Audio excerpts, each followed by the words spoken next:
Imaginons, toujours pour mon entreprise de conseil amoureux pour les hommes célibataires. Il y a un mot dans la description que je vais donner maintenant, si j'enlève, qui fait chuter la valeur de mon prospect. D'accord ?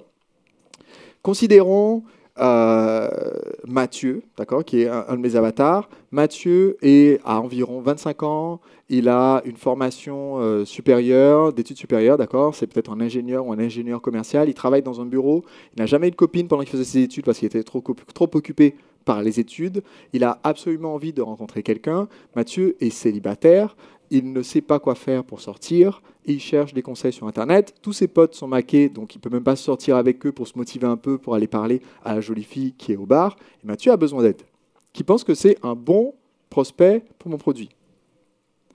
Maintenant, si je remplace le mot célibataire par en couple depuis 5 ans, il peut tout à fait avoir besoin d'aide avec les femmes et être en couple avec une femme qui se dit qu'il a vraiment besoin d'aide avec les femmes, mais d'un seul coup, cette personne, ses chances d'acheter mon produit viennent de chuter.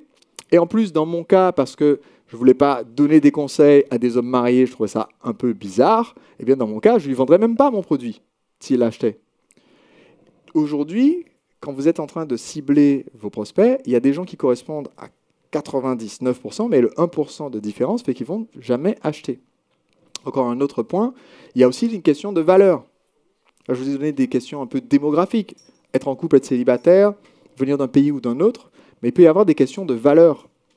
Le prospect qui va voir la Lamborghini avec les billets qui volent et qui va cliquer sur cette pub et qui va acheter à la fin n'est pas exactement le même prospect que celui qui va venir quand on lui parle de développer son activité, donner plus de valeur à ses clients, etc. etc. Ce n'est pas le même profil que vous. Alors parmi vous, il y a sûrement des personnes qui cliqueraient sur la pub numéro 1, juste par curiosité, par intérêt, ou parce que c'est votre modèle de voiture que vous verriez prendre, d'accord ? Statistiquement, ça existe.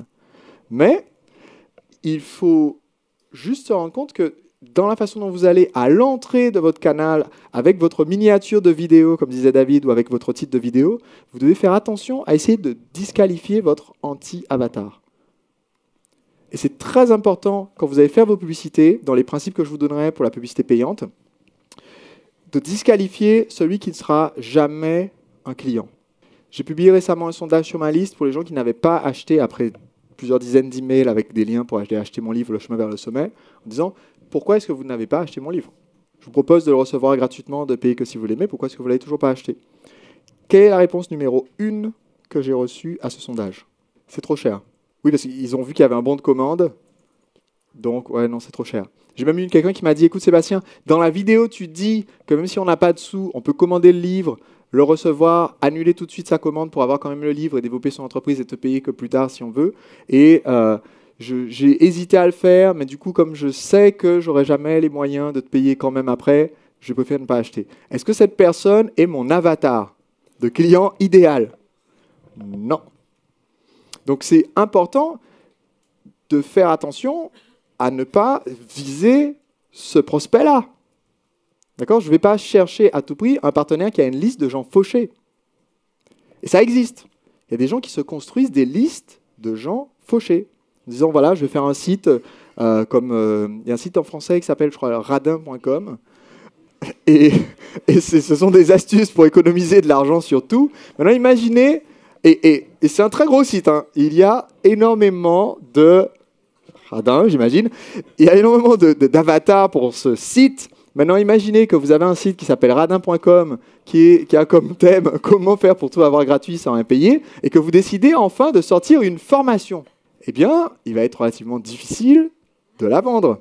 Un des intervenants que j'ai fait venir à une des rencontres du Mastermind l'année dernière, Andrei Parabellum, qui est un millionnaire russe, a développé une technique où il prend ses propres formations et il les met lui-même, il crée un site pirate. Donc il prend toutes ses anciennes formations qu'il ne vend plus et il crée un site pirate sur lequel il propose de pirater toutes les formations de Andrei Parabellum pour la somme modique de temps.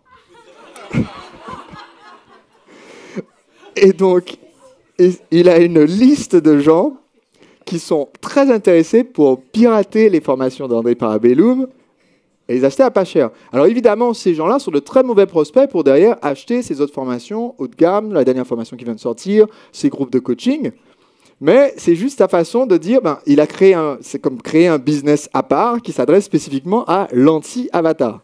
Maintenant, ce business-là n'est pas un super bon partenaire potentiel pour son business principal, comme vous pouvez le deviner. Et son business principal ne va sûrement pas faire la promotion du site de ce business secondaire. Tout le monde me suit jusque-là. C'est très important, c'est très important que vous preniez le temps de réfléchir à cet anti-avatar, surtout pour le travail qui sera fait par la suite pour les prochains modules de la formation.